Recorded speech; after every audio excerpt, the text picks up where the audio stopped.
ये कहानी ड्यूड की है, जो अमेरिका में एक छोटे से शहर में रहा करता था। इस दिन अमेरिका में हेलोवीन का त्योहार था और सभी लोग उसी का जश्न मना रहे थे।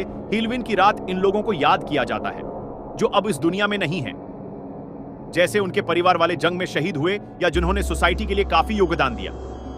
कहते हैं इस रात को असली दुनिया और गुजर चुके लोगों की दुनिया के बीच में एक रास्ता खुलता है, और जन भी गुजरे हुए लोगों को याद किया जाता है। वो उस रास्ते से अपने लोगों से मिलने आते हैं।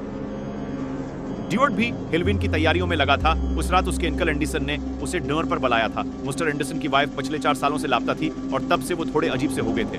ड्यूड को अपने अंकल बिल्कुल पसंद नहीं थे और उसे अपनी आंटी से बहुत लगाव था।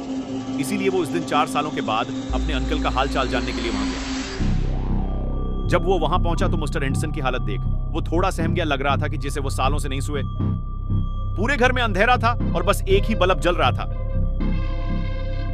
ड्यूड को वहां कुछ ठीक सा नहीं लग रहा था। ड्यूड बैठ के उनसे बातें ही कर रहा था कि उसे लगा कि किचन में किसी के खाना बनाने की आवाज आई। ये सुन के उसे अपनी आंटी की याद आई।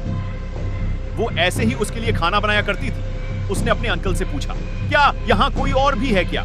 तो अंकल ने कहा कि नहीं, कोई और नहीं है।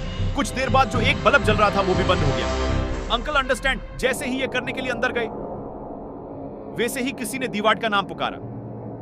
मैंने तुम्हारा बहुत इंतजार किया, तुमने आने में इतनी देर तो कर दी। ये आवाज किसी और की नहीं बल्कि उसकी आंटी की थी। आंटी आप हैं। इस लाइट की फिल्कर में उसे कुछ धुंधला सा दिखाई दिया। उसकी आंटी की आत्मा उसके ठीक सामने खड़ी थी। फिर वो आत्मा धीरे से घर के बेसमेंट की तरफ चली गई। वो डरते डरते उसके पीछे गए। बेसमेंट में जाते ही आत्मा गायब हो गई और ड्यूड ने आंटी का भयानक दर्शन देख के तुरंत पुलिस को फोन किया।